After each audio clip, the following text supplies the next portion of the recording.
All right, just a quick update on the Beamer. We're not gonna go through and cover what we've done. You could find a lot of the instructions on YouTube, but we're doing some maintenance work on the Beamer. She was starting to kind of squeal, so the front pads needs to be changed. Just gotta be careful because there's a sensor in there that's pretty sensitive. Just when you remove the caliper, just make sure to watch out for that sensor. So we've already done the rear pads, I think last year. So anyway, just a quick brief update on the 330. Hey guys, it is a rainy Saturday afternoon. Figured I'd do something on the STI since I'm kind of done with the house chores. Kind of been feeling guilty trying to get this thing back on the road because I haven't really had any time to do anything with it. So what I'm going to do is I'm going to spend some time today to try and at least get the oil cooling system done. Let me just show you what I've done so far. I don't think I covered this, but I mated the downpipe to the hot side of the turbo. I lost the studs on the hot side to use for the turbo, so I went ahead and ordered it from ATP, the studs and the nut to be able to hold that, because I was going to use this. I had 5 of them, but I'm not really quite sure whether or not these would work and this would hold up in high temps. And so you know my history with this car on bolts, so I don't want to have to go through having to drill anything out anymore. So I just went ahead and bit the bullet and said, you know what, I'm not going to take the risk in case I do have to pull the downpipe down the road and get the proper studs and nuts for it. So I got that done. It took me a little bit of doing to get the bottom portion of the studs and nuts in place and torque it, because it was just a little the alignment wasn't there. I'm thinking that it was the gasket that was kind of getting in the way and not allowing me to thread it in by hand. So I just sent it, and luckily it threaded fine. So what I plan on doing today is attaching I believe it's an O2 sensor. I'm not quite sure what sensor it is. It might be temperature sensor. I'm not sure, but there's a sensor that goes to the mid pipe of the exhaust. I'm gonna go ahead and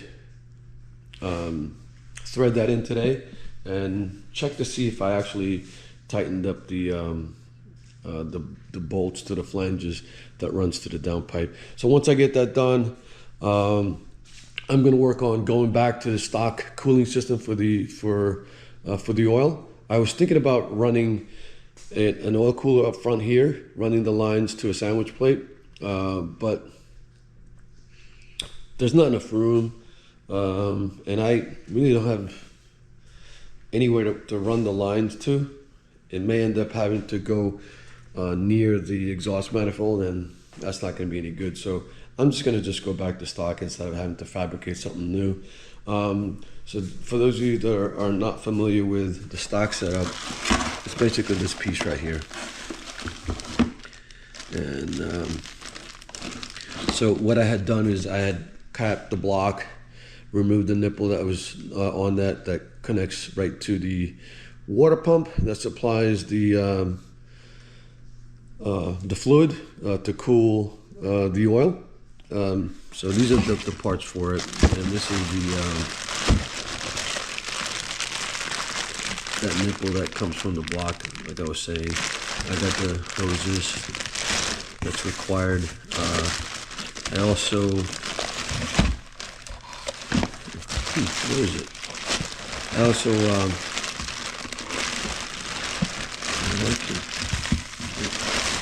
should have been here.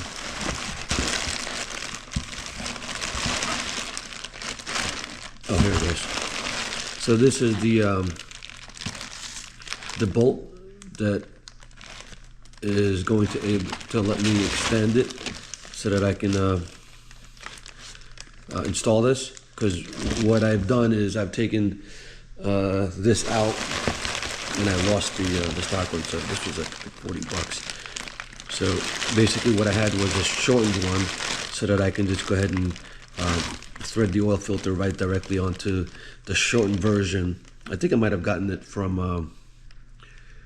might have been a stock piece from, might have been a Forester, I don't recall. But anyway, so I'm gonna remove that and install the stock extended one so that I can run this again. And then once I'm done with that, there's nothing else I'm going to need from the lower part of it, so I can lower her back and then just do everything that I need to do up top. So hopefully I'm going to be able to capture some of the stuff that I'm doing with the STI.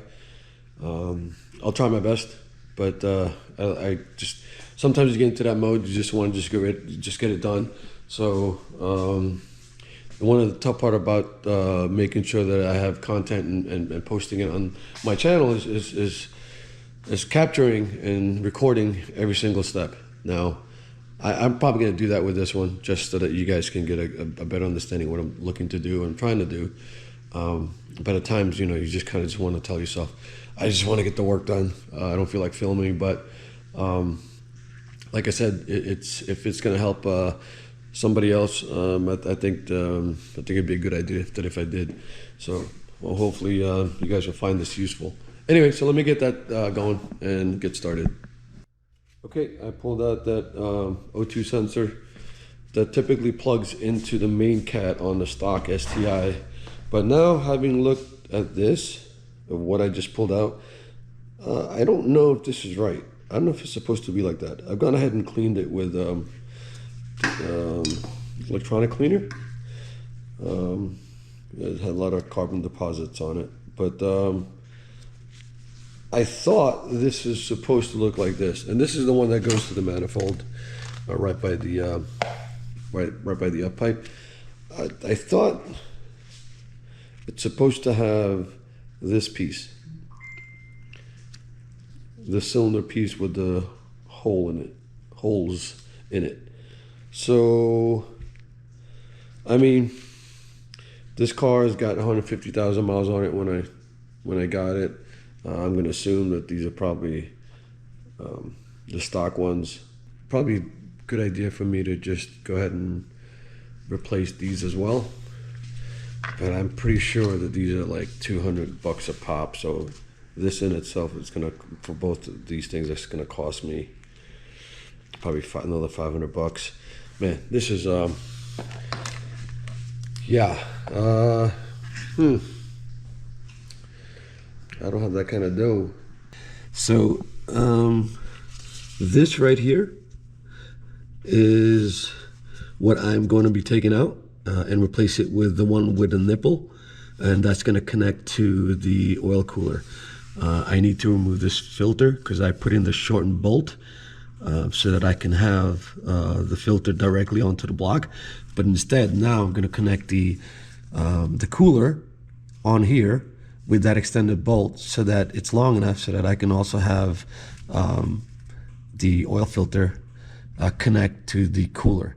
There's going to be a metal bracket that's going to run from here to the water pump, and if you guys can see that, I've capped it off because I thought I was going to be running that air-cooled oil cooler, like I said. So I'm going to take this off as well, and it's going to get connected to the water pump.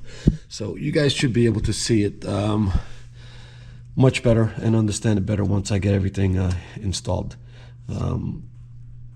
And I guess it's nice to see everything clean here because everything's new. Probably won't be here like that for long, so I'm going to enjoy it while I can. Anyways, all right, let me get working.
quite exactly how I'm going to do this without removing the headers. No, that would suck. Well, it looks like I might be able to do it.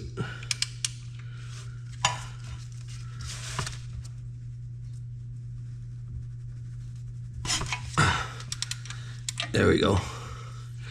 Woo! I didn't want to have to remove the headers for that.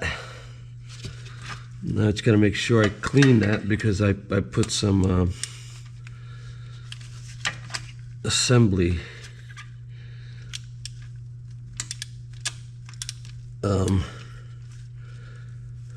sealant, silicone, whatever you want to call it. See if I can do it by hand now.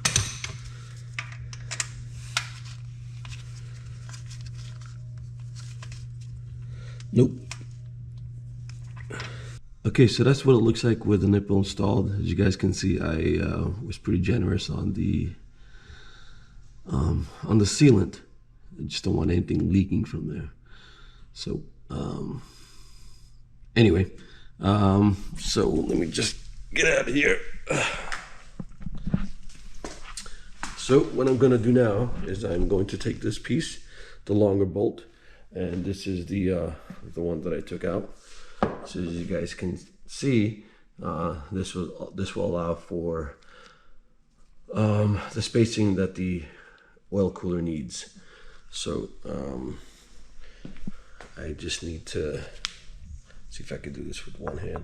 I've already gone ahead and lubed up the gasket as you would an oil filter, just to make sure that it torques properly. I would just kind of insert this in here and install it on two. Let's see if I can get underneath there and show you. Well, you guys should already know. Shouldn't have to do that, but install it here. So just got to make sure that the orientation is right for this port. And if I remember correctly, it's supposed to be that way. No, it's supposed to be this way. Yeah, I'll figure it out. But let me just at least get this thing somewhat mounted so I'm not holding it up and getting sore because of it.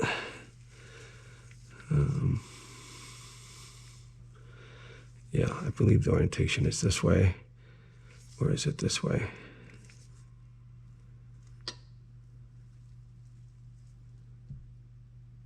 Huh. I'm going to guess it's this way. But the only way I'm going to be able to do that is to make sure is to mount the bracket so that I know what the orientation is. And I'm going to go ahead and remove that cap that I have on the water pump. Okay, just want to show you what I've completed. Let me get underneath here. So the oil cooler's on, the hoses are on. I just need to be able to put the hose clamps. I'm not putting the oil filter on yet because I need the clearance to be able to put the hose clamps on there. The hard line is routing all the way to another 90 hose and connected to the water pump. So pretty much done on that aspect of the oiling system. Just need to order the O2 sensors, and once I get those installed, I can lower the car, and that's pretty much all of what I need to do underneath the car. So everything else is just going to be up top. And yeah, I mean, the only thing right now that's holding me back from just doing it, you know, one shot is the intercooler piping that leads to the AMS. If I still had my stock intake manifold, I may just put that on just to get her started and going, but I don't have it. I sold it. So And a lot of folks are telling me that I don't really need the AMS intake unless I'm going for like really huge power, which I'm not really looking to do. I'm just looking in a range of between four to five. My plans have changed from going to aim for 600 plus, simply because I don't have the fuel setup for it. I think I'd need a dual pump setup for that, and a bigger turbo, possibly a rotated one. So I'm not gonna go all that. This is gonna be daily. I just want the 400, 500 horsepower, just to have a little bit of fun. Maybe autocross it, but anyway. So I'll film some more as soon as I go through other parts of this build. So I think the next thing I'm going to do is once I get those O2 sensors in and get the car lowered to the ground, I'm going to put on the belts, put on the AOS, put on the intake manifold. I may put the intake manifold in first with the injectors and the fuel rail before I do the AOS, because I may need to know how to route those lines for the AOS with the intake manifold on. I don't want to find out that I'm short or I'm way too long on lines if I put the AOS on first. So, oh, by the way, I still got to shave off those fog lamp, this portion right here, so that I can clear the piping on both ends. So it's gonna suck because I really like the fogs on here. I'm gonna have to get the bumper covers with the STI logo on here, because I'm not gonna want to show that and intercooler piping. So I'm just gonna want to just cover this guy up, and yeah, I think that's it. I mean, maybe down the road, get out of these wheels and go for something else. But for now, she'll do.